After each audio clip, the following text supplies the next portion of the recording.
Hello, everybody. I'm in Miami. I'm visiting my parents, and it's very late.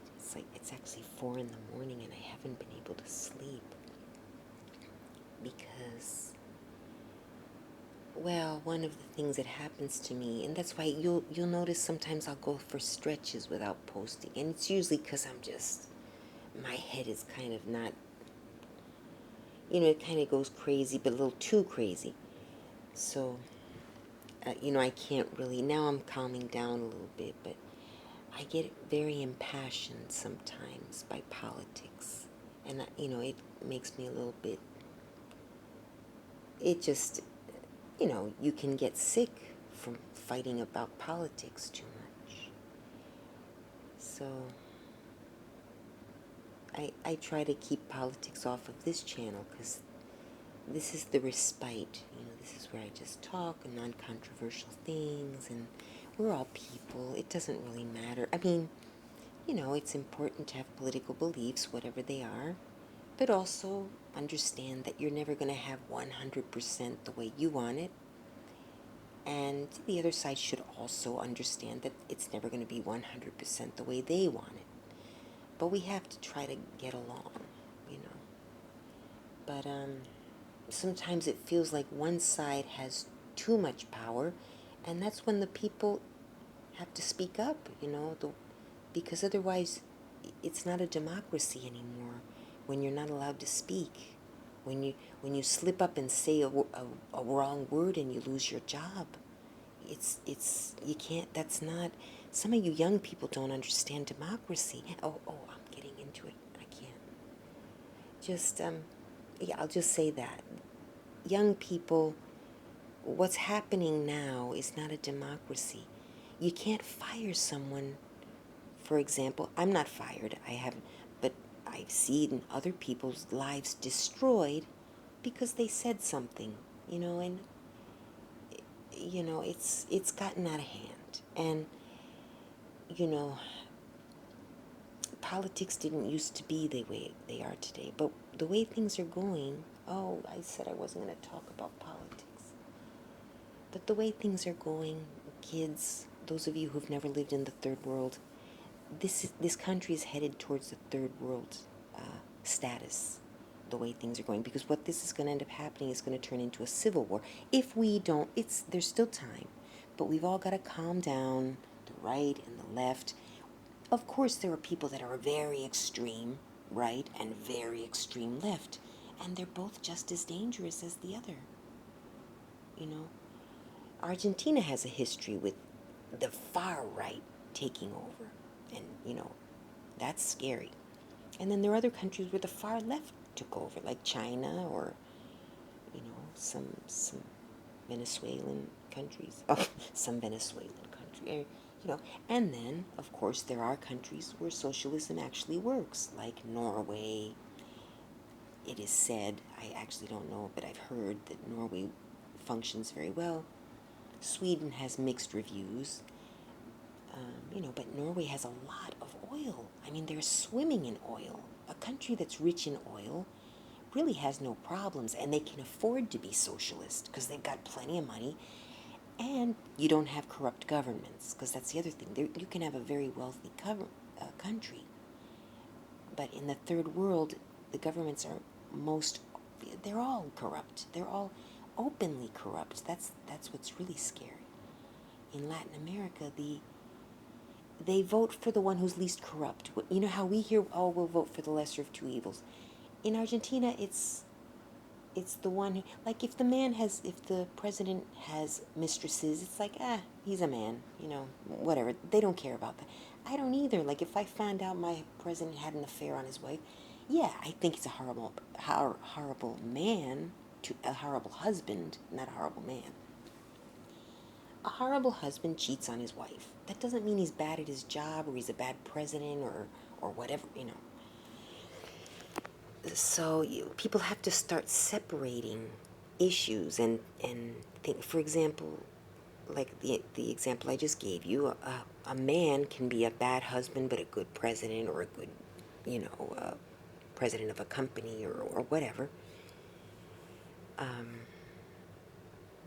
A woman, for example, me, I believe some of the things that I agree with some of the things that are left issues for the people on the left, and I agree with some issues for the people on the right, and that's where most of us are. And we've got to just speak up about the issues that we believe in. It doesn't matter what side they fall on. That's your issue and that's what you believe, you know. And, you know, we can't be afraid to talk, because then we're forced, if we don't talk, the moderates, the people that are sort of in the middle, I mean, usually will lean one way or the other. Oh, I'm talking politics, but I'm talking it in a way that's trying to not start fights, Um, well, that's my point. I lean slightly right, I'll admit, but I'm being forced to go way right. I mean, of course, not way right like to white supremacy. I don't believe in that. Please don't even. But yeah, we're all in the middle. I think most people are in the middle and they lean more. And what's happening? The younger kids don't understand democracy as well as those of us who have lived a little longer. And of course, the media has not helped. Again, on both sides, but the media puts shocking headlines, shock factor headlines, because they know most people aren't going to read the whole article. Some people do.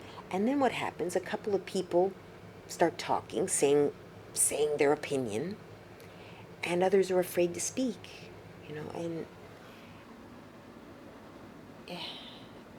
but I'm not going to blame the people. I mean, we older people should know better. We can give, people under 30 a pass, maybe, because, with the internet, it's very easy. In the olden days, I mean, when I was young, we didn't have internet. So, we'd get the newspaper, we'd see television, and there would be different news channels, but they weren't they would have their views, whatever, but they would give the news, period, facts. They wouldn't give opinions. That's what news is supposed to be. Today, this happened. For example, whatever. I don't want to give an example, but I guess I should. Maybe there are old. I should look on YouTube, see if there are old. Walter Cronkite was a CBS anchorman. And, maybe watch some old news programs and see how they tell the news. I mean, here, you have CNN, you have these newscasters that are just giving their opinions. They're not giving, they're not just saying the facts. This is what happened, not opining. And using words that are very neutral. So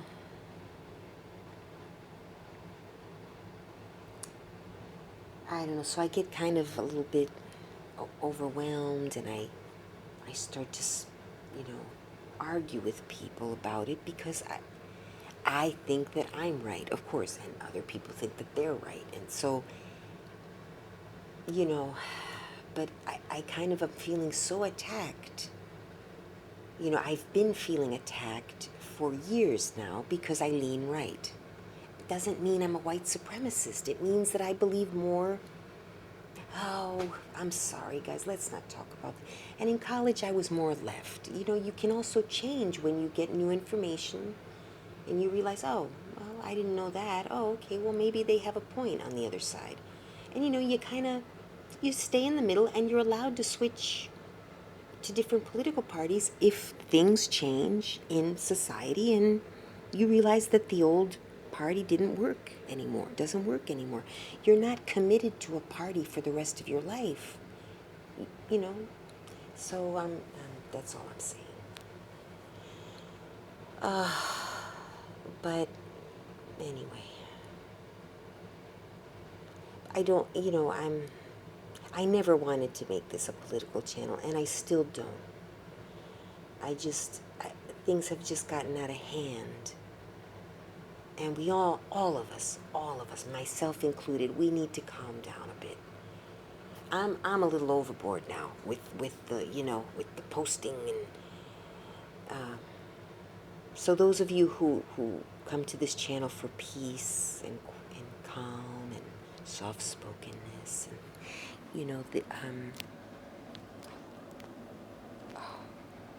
I don't know if this is even still recording. You probably hear the air conditioning. It's so noisy. It's an old system. The newer systems aren't so noisy. But this house This house was built in the 1920s, but the central air was put in later. I don't think they had central air in the 1920s, but it's not new. It was put in probably when central air became available. But so there's that. I forgot what I was talking about before, but basically I think I said everything I needed to say. Yeah, that we all of us, myself included, we need to calm down. We need to, just because someone's a Republican doesn't mean they're a white supremacist. Just because someone's a Democrat doesn't mean that they, whatever we, whatever we say they do. I don't know what the latest...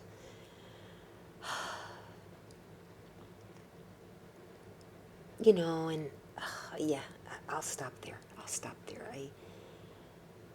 But yeah, I haven't been posting on here very much lately. Or, in the past, I don't remember when's the last time I posted.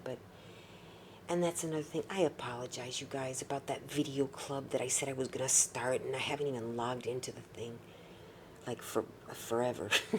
so I'm sorry. But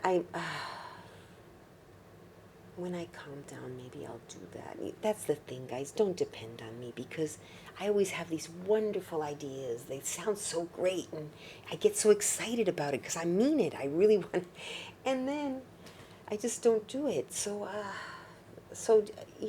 sorry. To those of you who had gotten a little bit, a couple of you wrote to me. I will. I don't know why I can't even get myself to log in. But, I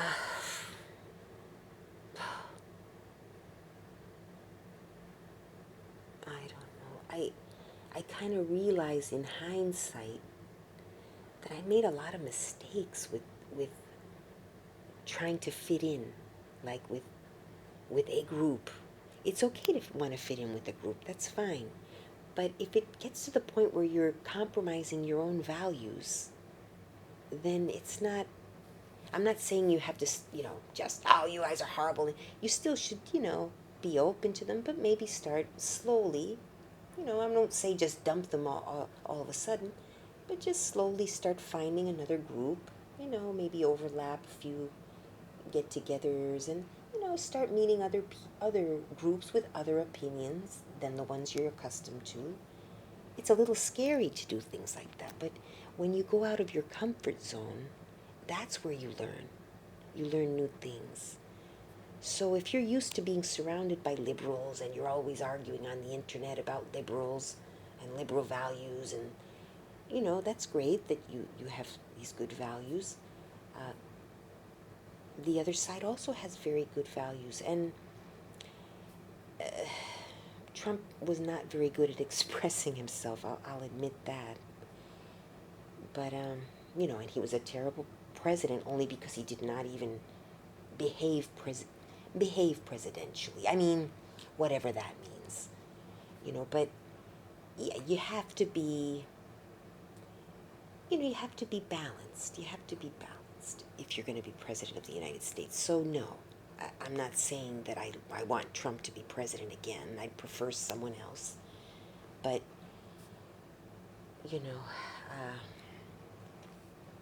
he did say some things that were true, guys. I'm sorry, not everything, but he hit some sore spots in many people, and not necessarily the Americans who have been here for several generations. So it's hard to explain, and I'm not going to go into it here. But remember that, we're in the United States. We're used to freedom, or we have been used to freedom. Still, we have freedom, thankfully. Well, but we're losing it. We're losing it with not allowing people to say a word, forcing people to have all these, you know, of course, okay, I'm going to talk because I think it's important. This is how I feel.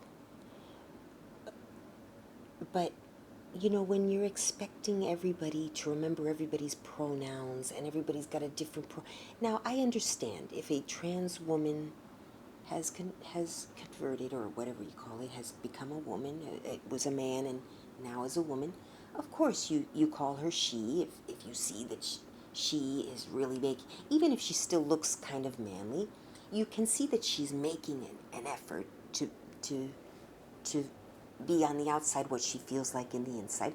So of course you say she, but you can tell that it's at least she's someone who's trying to look like a woman. I'm sure I'm sure it's devastating. I can't imagine what it's like to be in the wrong body. But give us a little bit of a break if we accidentally call you he. Some people do it with mean intentions. Definitely, I know that people will do it on purpose to hurt. So I know that. But sometimes we also slip up, or we're older and we don't understand as much. I do. I mean, I understand. I have, I can't say that I have any transsexual friends directly, but I do know some situations in people that are close to me. Um, and I think people should be whoever they are. I mean, even, as long as you're following the law, as long as you're doing what the law says you don't do this, you don't do this, period. Of course. But there we go again. There's civil disobedience. If there's a law that is completely unfair and you disagree with it, you do civil disobedience. You don't go out screaming and yelling and acting stupid like I do. you, you do civil disobedience. You just don't do the law. You just ignore the law. And you'll get arrested, of course, but that's how you protest. That's what the Martin Luther King did. It's not fair. It was very unfair. And so, of course, you're not going to follow that law. And his allies, did the same thing. And, but, destroying someone's life because they don't agree with you, as long as, you got to take it on a case-by-case basis, of course, but it's just not right. It's not right to ruin someone's life the way they've been doing, making them lose their job because, I don't know. Laws are there for a reason. And yeah, they call her a Karen. Oh, she called the police on they were selling water or something. I think a little girl was selling water. Like little kids will have their lemonade stands. Yeah, it's illegal to have in a lemonade stand, but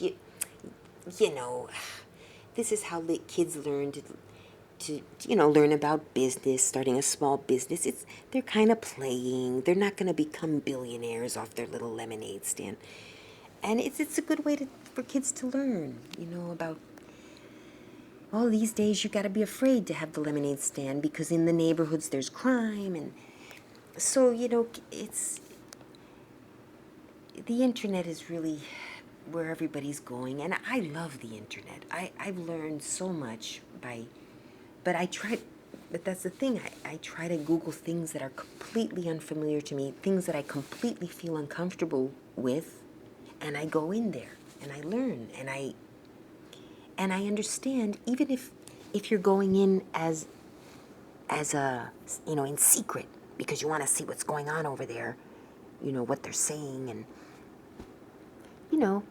you get different perspectives. Yeah, I've never, okay, I'll tell you, I've never gone to a white supremacist site. I don't believe I have. maybe I have, but I've never gone, you know, but sometimes, so for example, let's give an example. Someone who visits a white supremacist site often, you know, might be a white supremacist, or it might be someone who's not a white supremacist who wants to go in, you know, to see and see what, in a way that helps protect the other side, in quotes. You know what I mean? Go in, see how they're talking, see what the dangers are, where the dangers are, and just be polite. You don't have to engage. You don't have to say the bad words yourself. I'm sure, I don't know, but I'm sure they use the N word, and I don't know. I think we need to just, I don't know, because the internet is different.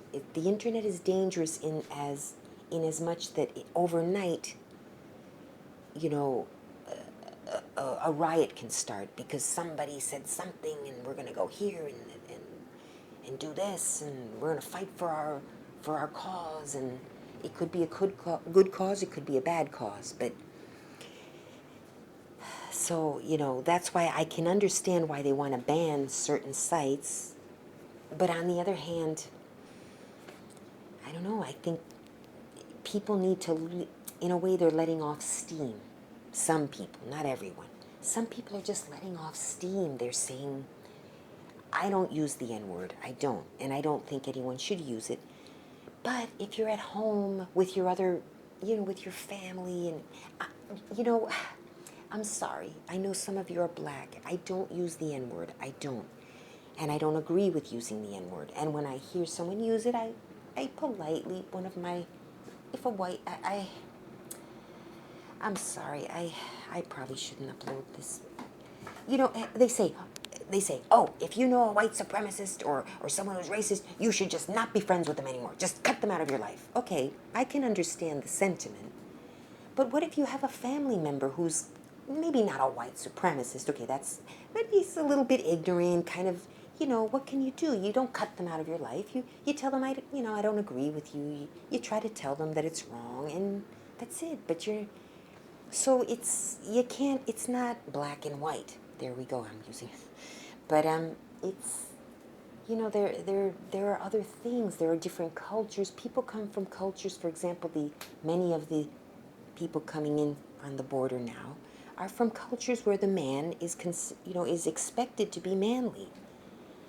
You know, and then over here, many of the men are very, you know, feminist, and we have clashes. We have clashes because perhaps a woman says, oh, my husband didn't protect me when whatever happened. Or, you know, she indicates, I've seen it in threads, she indicates that she needs her husband or her boyfriend or the man in her life to protect her.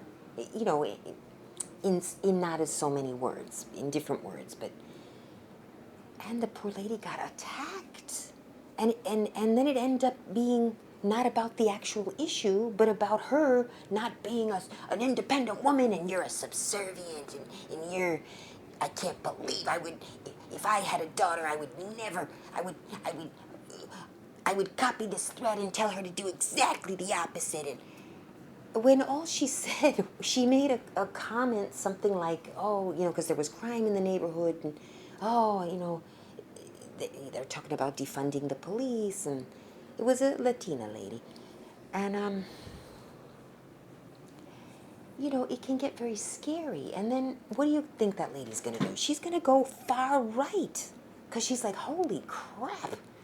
All I said was that I need my husband's protection, or my man's protection, whatever, even if it wasn't a husband. And she was not only attacked, she got attacked first by a white man. I was like, keep the heck out, you know? And then some other women of different races attacked her as well, you know, attacked verbally. You know, keep your opinions to yourself, and blah, blah, blah, blah. And so I was like, you know, you're supposed to be allies to the people coming in, or the first generation. You know, I'm a first generation Latina, so I still have some of the views from Latin America. And even though Argentina is a very white country, white race, and that's a whole other tragedy, but, you know, we still like our men to be manly. We like them to be strong. We like them, even if they're, you know, even if they're small in stature. I don't mean strong physically, necessarily. He can be small in stature, but we happen, you know, and if you're not a man who likes that kind of woman, okay, then don't go after Latinas, or don't go after the ones that you disagree with. But a lot of us like our men, you know, and I can say it as a first generation American because I understand both sides. I understand the feminist movement, and we, you know, women's rights. Of course, we should have the right to vote. We should have, you know, equal jobs, and but how we deal with our men is nobody's business. If we like our men, we like our men, you know. And I don't care what movement or cause you're defending. Don't don't touch. I mean, I'm not saying I feel this way, but this is how many Latinas will feel. Don't touch my man. You know, I'm all for this women's right bull crap, but do not come after my man. That's, you know, in a nutshell, that's what it is. And particularly the women from lower socioeconomic levels. And I believe it may be that way in other parts of the world too. So you don't come here and automatically, oh, I hate men. Oh, men are the patriarchy, blah, blah, blah, because many of us feel protected by the patriarchy. You know, and I did point out, you know, I in the thread that, you know, when it boils down to it, a woman is not free unless she's safe. Women are smaller in general. There are always exceptions. Women are smaller. We're smaller. We're less strong physically. Some of us, around that time of the month, get a little cuckoo. You know, some don't. Some women don't have any problems. You know, and I'm no longer dealing with that, as you, as some of you may recall. But when I was dealing with that, once a month, I was a nutcase. I mean, if you came near me, I would bite your head off. And at least a few days a month, a week, I'd be like that. It was horrible. I mean, it's hard to, it's hard to have friends when you're like that, you know. But I mean, my real friends knew. Oh, it's that time. Well, let's call her next week. You know, but you know, and well, there's so many things. So you can't, you know, and I've been in threads where I mentioned something about that time of the month where some women get a little cuckoo, and you know, another woman, not a trans woman, another white woman, born woman, said, "Oh, that's bull crap. Nobody gets PMS. That's an invention. Blah blah blah." I was like, you know, I don't. You know, how can I argue with that? Her experience is that PMS doesn't exist. My experience is that it does. You know, I believe her, you know. But, you know, so the causes are all mixed up and they don't make sense anymore. If you're supposed to be for women and pro-woman and pro-women's rights, you have to understand that many women get PMS. You don't attack her for not being a man. You know, so the feminist movement it's just completely, and I fault it to the hashtag movement. You know, every week there's a new, how I'm getting all upset. Okay, I'll try to stay calm. I'm sorry, guys. I feel this is important. There are a lot of excellent causes, so many excellent causes. And the hashtag is a good idea on the one hand, because you click on the hashtag and all of the posts about that particular thing that's going on come up, and you know, so I understand the hashtag thing, but when it becomes a whole trend and then 2 weeks later everyone's forgotten about it, you know, you got to be serious, and you got to pick one cause. You know, there are these kids, I call them, anyone under 30 for me is a kid. So, you know, that's my generation. I accidentally said that at work one day. I said, I think I called one of, I work with very young lawyers. I'm almost 55, and some of my bosses, in quotes, they're not really bosses, but I help them. Uh, they're all young. My own direct bosses are younger than I am, not by much, a little bit younger, but then the new lawyers coming in, they're like fresh out of law school. How old is that? 22, 23. To me, that's a kid. And especially how slowly they mature these days. A kid today, he's it lasts until, like, from, in my opinion, up until at least 25, 26. In the olden days, 16-year-old women would get married to 16, 17-year-old guys. They'd have babies and work hard, and it was, I don't think that's right either. But in early United States, the pioneers and all that stuff, so now it's wrong. I don't agree with it. But that's how it was in those days. People died younger, so they married younger. They had kids. Life expectancy was shorter. It's just a different, and other countries, third world countries, life expectancy is shorter in some of them, and yeah, so there is younger. I try to be delicate when I say this, but yeah, there are younger relationships, if you know what I mean. When girls will get girls, yeah, I call them girls because I don't, but they get married young. They're not. The third world is sort of like, and even some parts of the U.S., it's sort of like, I'll say it delicately, if you skip an entire generation, I pointed this out to a friend once. Let's say everybody today, from this day forward, we never teach our kids anything. We feed them, we let them do what they want, and that's it. We just make sure they don't, you know, well, we can't even really keep them safe unless we teach them. You know what I mean? Because just do whatever you want. Here's your food. But let's say, like in the olden days, the cavemen, that's how they raised their kids. All right, here's some. I just killed a whatever for you, and here, eat this, and then they maybe teach them to hunt because they would hunt with them. I'm just imagining. So I'm just imagining what would happen if today, starting right now, everybody just stopped teaching their kids everything that they believed in, everything. On the one hand, it sounds wonderful because, oh, nobody believes in everything. We all just love each other. But I don't think so, because tribalism is a natural. You're drawn to, in quotes, tribes.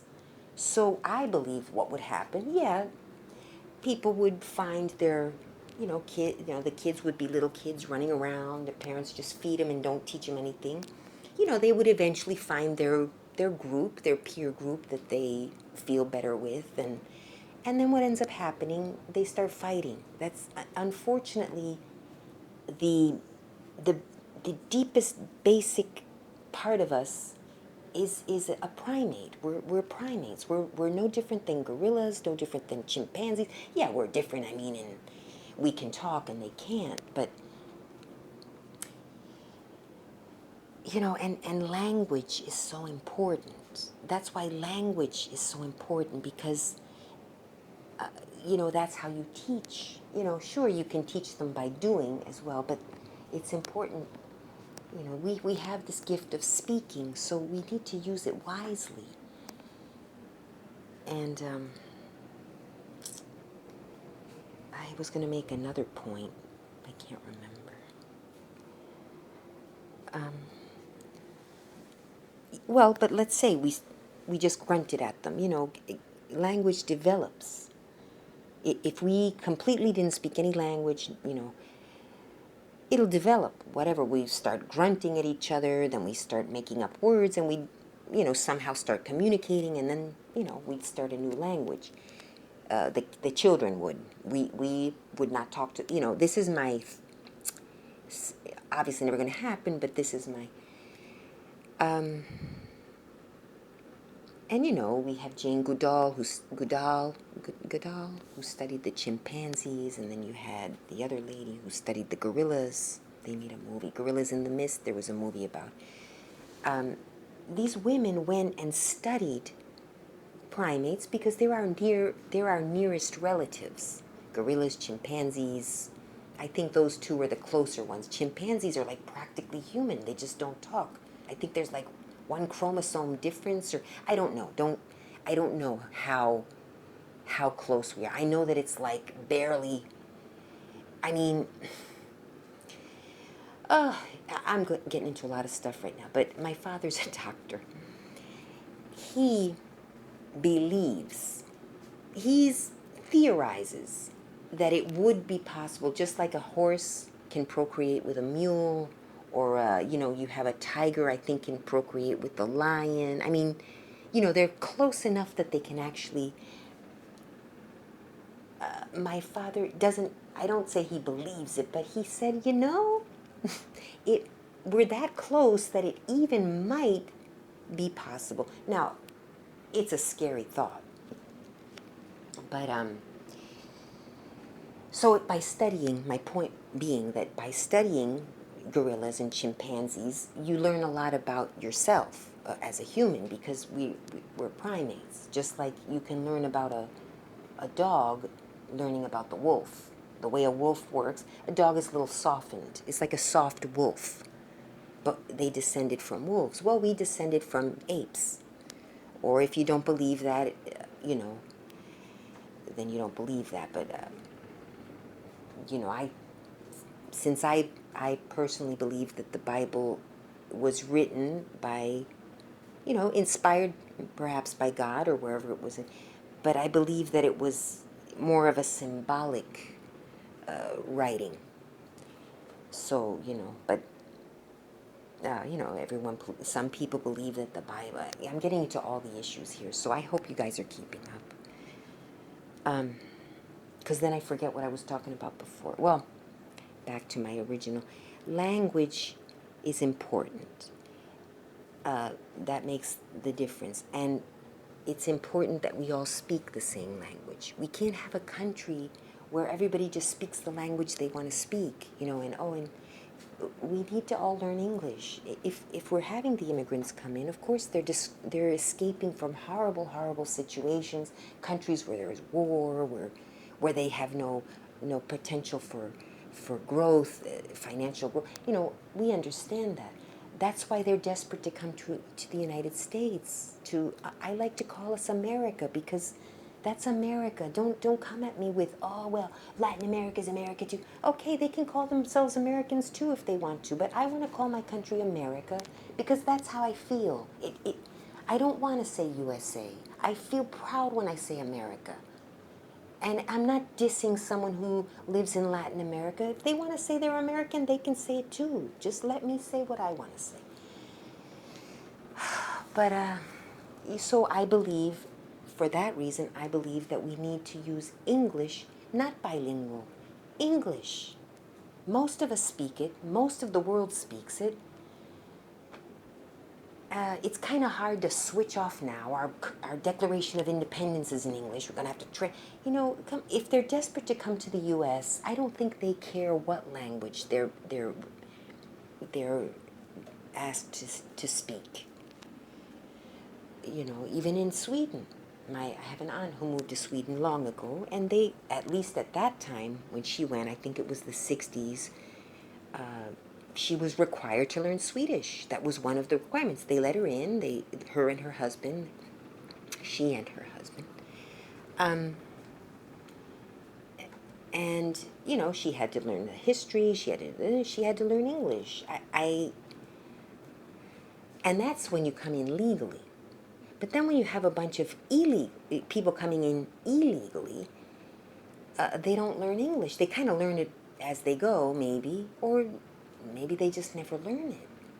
And then you can't just have the border open, everyone running in. I'm sorry, you can't. And that's what's happening now. It's like Trump was too far one way, but he at least had it under control. And what people aren't realizing is that people who come in here aren't necessarily going to agree with you. The liberals are very oh, let's let everybody in. And it's a beautiful thought. I understand the sentiment. And when I was younger, I also said, oh, love everyone and we all love each other. And, and some older liberals even don't get it. But, I don't know where this country's going, but we're headed towards a civil war, particularly if we start just everybody come to the U.S., the borders are open. Particularly if that happens, we're going to end up in a civil war.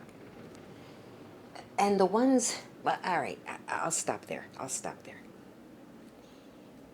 So anyway, the point of this is let's all just try to calm down, listen to the other side. If you're a Republican, try to understand that the other side has wonderful sentiments.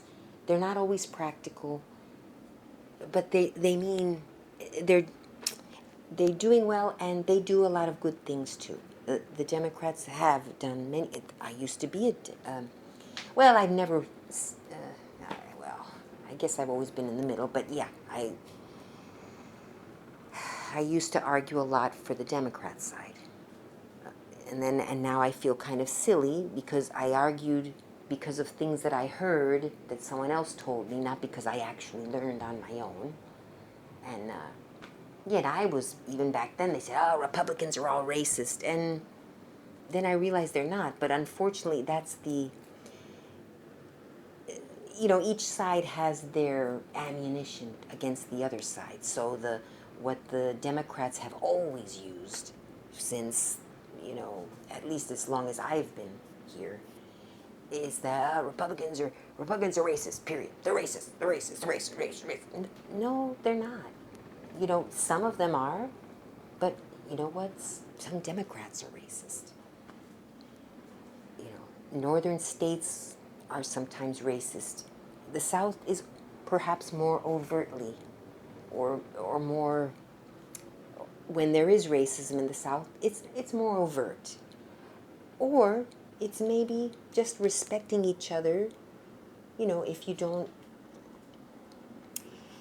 it's too much to, African American history is so long. It's so long, and there's so much in there. And we're not always appreciated. We're not always helpful. White people are not always helpful when we think we are.